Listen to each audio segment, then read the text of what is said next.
with Lynch and Taco. On our lock station 101.1 WJRR. I'm Pat Lynch doing the solo deal for the next few mornings. Taco is away on a cruise. All right, before I get into this final set of idiotology stories, reminder, you get a little over 15 minutes to cast a vote if you should desire for You Say It, We Play It. You can do that right now until 9 o'clock on our JR Facebook page. Featured artists this morning, Cage the Elephant. 3 song choices, Back Against the Wall, Shake Me Down, or Come a Little Closer. I'll play the one with the most votes. Then I will just randomly pick one of you and say thank you for voting. Have some Alter Bridge tickets. Yeah, all right. That's for their show coming in April, presented by JR Art, House of Blues. So throw a vote in. We'll get to that here in a few minutes. Obviously, there's a certain big football game this Sunday. I know many of you probably have plans, whether you're hosting or going to a gathering. Good eats, big part of that, right? You know, everybody's sort of responsible for something or bringing something, and the spread, and it's, team efforts. Could the cost of some of the snacks be a little more affordable come this Sunday?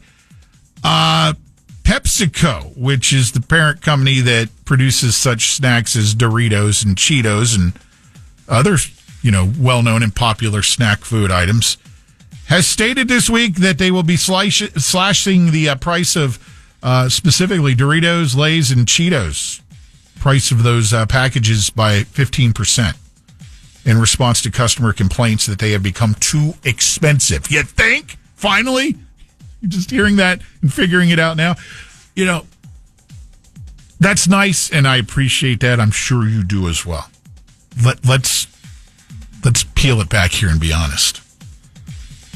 If you're willing to do a little bit of legwork, you can still find the aforementioned products at a somewhat reasonable price.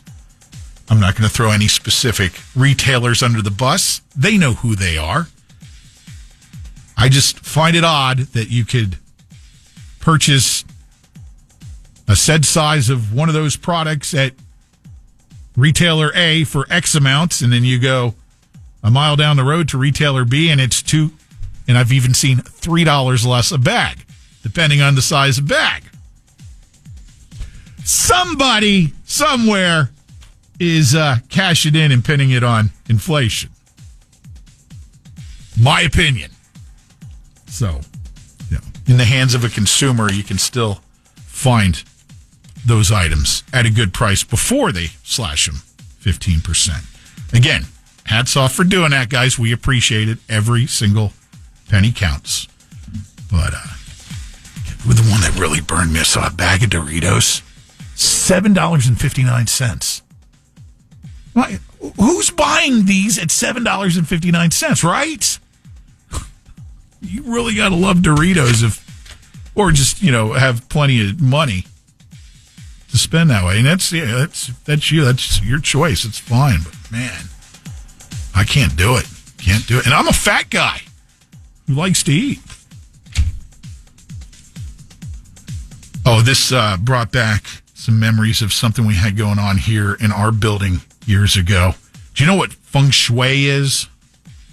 Feng shui is, I guess it's Chinese in nature. It's arranging spaces in a way that is conducive to getting into the flow of everything.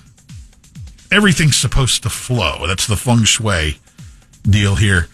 And for a while, this building was feng shuied out. And I got to be careful saying that, or I'm going to say another word that starts with F, and then there's all sorts of problems, and you won't have anybody to host the morning show for the next 3 days. But, no, they tried doing that here, and I just never quite grasped it or what it was all about. I'm just here, some coins are going under this rug. We need to put a water feature here. No, you can't have that chair facing that way because it's going to bring you bad vibes. And I just whatever. So there you go. That's feng shui. Woman is doing this feng shui at her home. She is a Chinese woman, and she has now inadvertently caused several traffic accidents because of something she did. One of the premises of feng shui has to do with mirrors and where they are placed. They shouldn't be placed in certain positions, facing certain ways. Her home is positioned in a way where there is a traffic mirror outside on the street. You know, those like on blind corners, sometimes they'll put a mirror up so you can kind of see if anybody's coming the other way. She went outside and changed the direction of the traffic mirrors. So the blind corner now is once again a blind corner, and it took a little while for officials there to figure out what was going on. And they put the mirror back. And then she went and changed it again, and bam, several more accidents. Come on. You're supposed to be creating a good flow and vibe here, and you've just inadvertently done the exact opposite with people crashing into each other outside of your apartment, lady. So, anyway, interesting. One final thing to share with you here. A 5-page article. Boy, oh boy, someone was hard-pressed to come up with space to fill in this publication, I guess. The title of the article is, Would Anyone Name Their Son Jeffrey in 2026? Obviously zeroing right in on all of the Jeffrey Epstein stories that we're inundated with every single day. And still, I mean, now more so than ever with the additional documents that have come out. But hey, they make a good point. They do. If you're expecting a child right now, and you're debating names, and it's a boy, is Jeffrey even in the conversation? I'm just curious. Or did you, or you're just right now going, oh, you know what? You know what? Now that you mention it, that was on our list. Go ahead and cross that one off, I guess.